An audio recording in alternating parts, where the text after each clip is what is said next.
All right, we are back on Zoom where we spend like half our lives now, like pretty much everybody else in the country.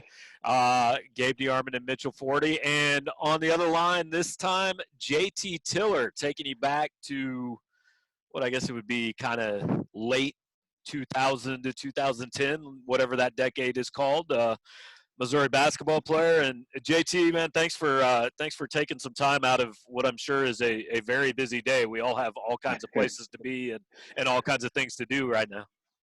Oh man, it's my pleasure, man. It's good to see you guys. Talk to you guys. Yeah, it's been a while. So let's start there, man. We've just been asking everybody like, what are you doing these days? I mean, what are you doing in normal times these days, and what have you been doing these last couple of weeks? I've actually been working at the high school down in Atlanta. I'm working with special ed kids, and I'm head coach of a varsity team down here. So I got into the coaching game. Nice. I know, obviously you played at Missouri, like you said, a little over 10 years ago, and then you went on to play professional for a while in Europe, I think in Poland and the Netherlands, maybe a couple other places. What was that experience like? Well, how did that kind of differ from your experience playing ball here in America? Oh man, it was cool. Poland was my first experience of overseas life, and that was a little different. it it definitely wasn't America, so it definitely was humbling and eye opening to say the least. There weren't a lot of Black people over there, and that was very apparent. Um, but it was cool. It was cool. The competition was fantastic. It was fun to see some of the guys you competed in college against actually overseas. So being in Poland in person and going to Holland, it was pretty exciting to get that different feel and to get paid for it. So that's nice. Yeah.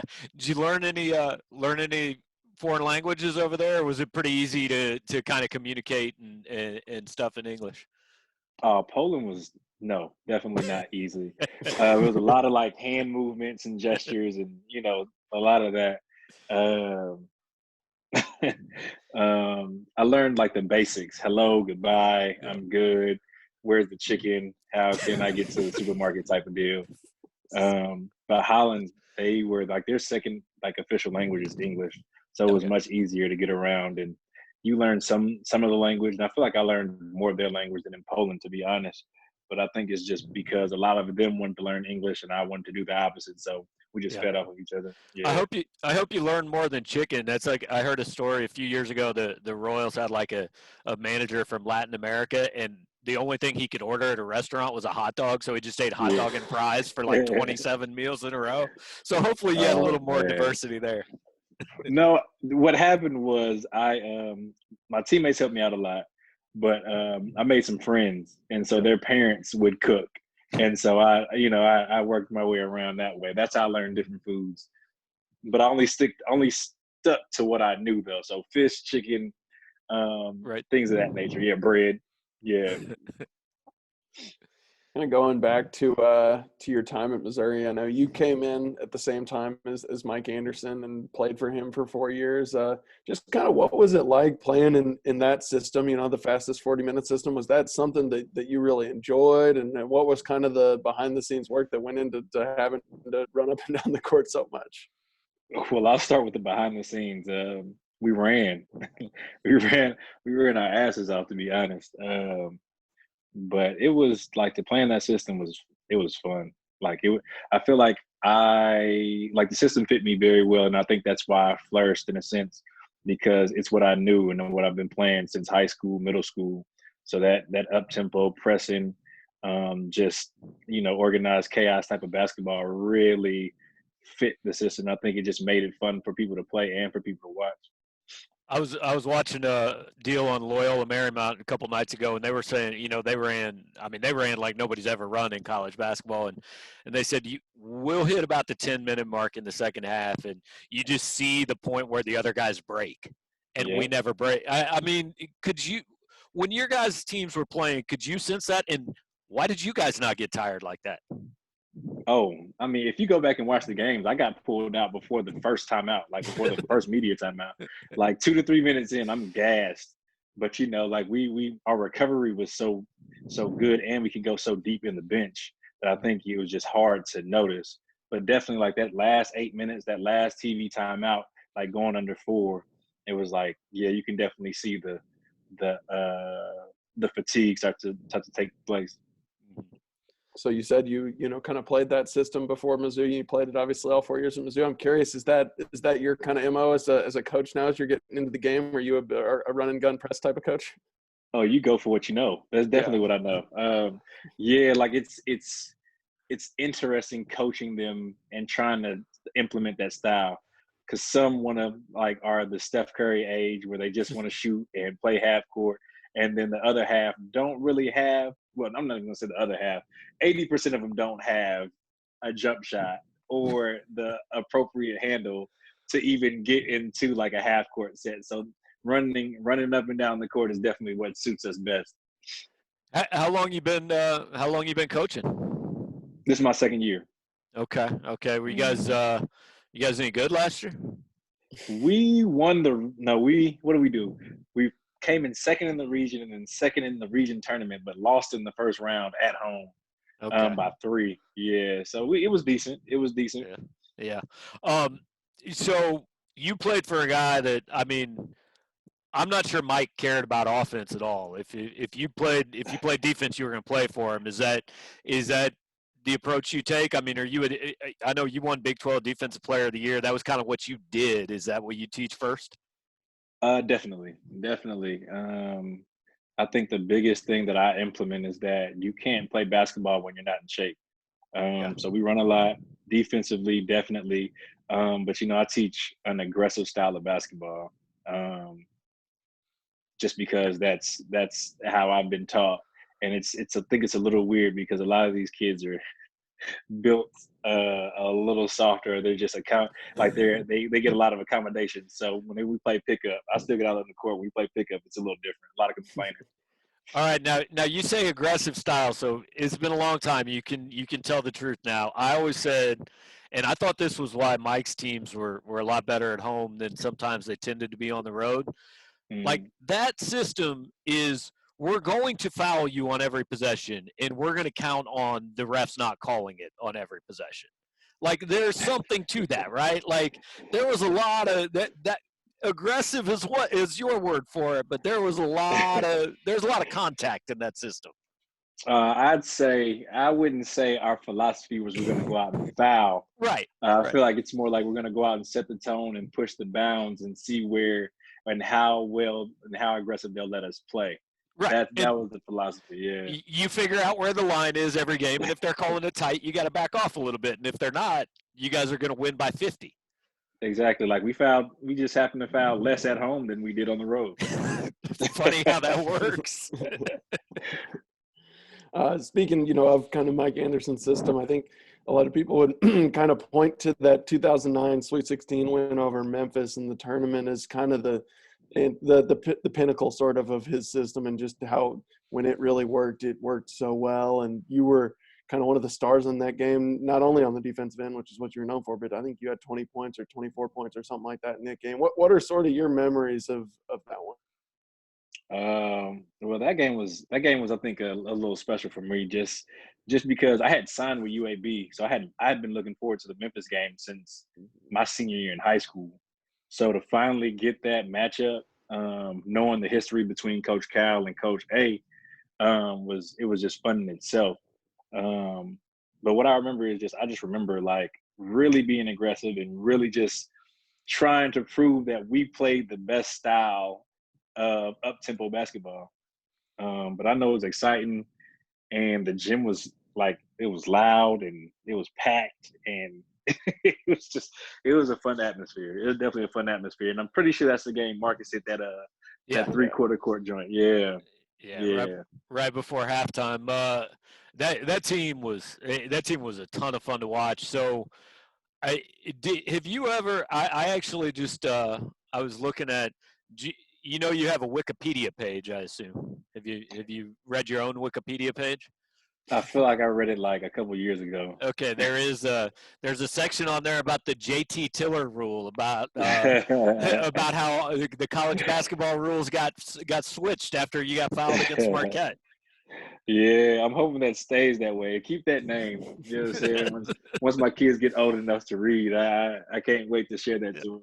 Yeah, you got a rule named after yourself. But I'm gonna guess like it's been long enough. You could tell us if this wasn't true, but I'm gonna guess if there was any way you could have taken those free throws, you would have taken them. Like you Oh, weren't a for guy that sure. was gonna back out.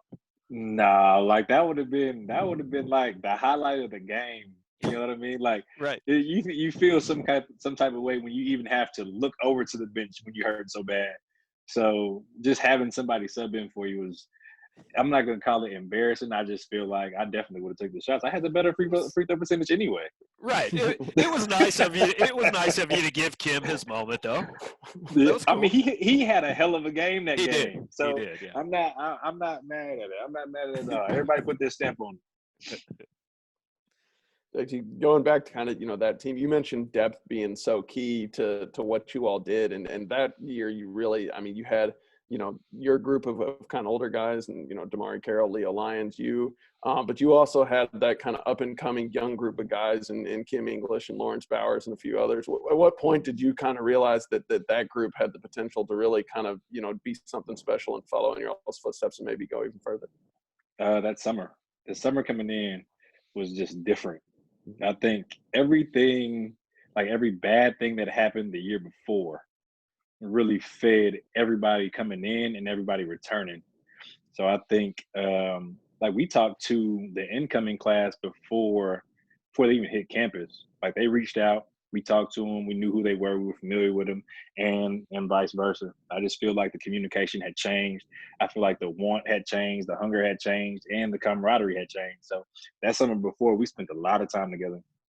That team. I mean, it was fun to watch, but like that was a fun team to cover. There were some characters on that team, man. I mean, Zaire was Right. entertaining. Talking to Zaire, I thought he was asleep most of the time I was talking to him. He was so low key, and I think like Leo Lyons, there has to be some good Leo Lyons story because he was one of the most unintentionally hilarious guys I ever covered. No, he was like an unofficial official captain. He was just Yeah. he was just a mediator for a lot of things that went on, especially coming from like the Quinn era. I feel like he saw the good, he saw the bad, he saw the bad, he saw the worst, he saw the good again. So he just always had something to tell, and he always had something to make everybody laugh to lighten the mood. So definitely between him and Matt Lawrence, like they definitely were. They definitely keep us even keel. Yeah. Hmm. I mean, certainly you wouldn't have probably realized this at the time, but believe it or not, like that Elite Eight, Sweet 16 weekend you all played in is the last time Missouri reached that point, and then your win in the tournament the next year in 2010 is the last NCAA tournament game Missouri has won. I guess had you known that at the time, like would that change anything about kind of those experiences, and what have you kind of thought about the state of the program in the years since? Um, I've definitely thought about the Sweet 16. Like as much as you want your school to flourish, you kind of want to keep the winning record. So you want like the future teams to win the state, like to win the national championship, but like with less than 30 wins, if that makes Right. sense. Right. So there was that. I knew that they hadn't reached the Sweet 16 since we left, but I didn't know they hadn't won the tournament game since we left. That's definitely news. Yeah, there But was a win, one win the next year, I think. mm, Yeah. yeah, but as far as just changing anything or like appreciating anything anymore, I don't think we could have. Like I feel like we took it to the max and we felt everything to the max when we were there. What do you think about more? Because like when you talk to guys who played at this level, I feel like the losses stick with people a lot longer than the good memories. Like, what do you think about more, that whole season or the fact that you guys were about 3 minutes from the Final Four until Kemba Uh, Walker was Kemba Walker? that is the that stings, and then that's always a story. Mm-hmm. Like um, it sucks because we had everybody that we had come in focusing on in the pregame, like we did well against. And then you have Kimba that, like a touting freshman. You don't really know him though. He wasn't that guy then to come out and have his, his coming out party in that game. That's the one where I'm just like, man, we had this dude that happened to win a couple national championships, Right. sting us in the Elite Eight. So, yeah. Yep. One more just about that team. I mean, why were you and Zaire so good together? What worked with you two that made that thing kind of go? I feel like neither one of us really wanted to be the superstar. Like Uh, we were competitive. We were competitive against each other in such a healthy way. Like we would be like, who can get the most stops, who we had a bet on, who would have the most steals. You know what I mean? Just a lot of things that we competed against, like individually. I feel like helped the team. So you have your top two guards that are defensive minded and then want to lead the team no matter who had the ball in their hands. I feel like that works out well. You still stay in touch with him or with any of the other guys on that team? I talk to Zai on occasion. Like it'll be like 2 or 3 months in between. Yeah. I think I talk to Keith the most.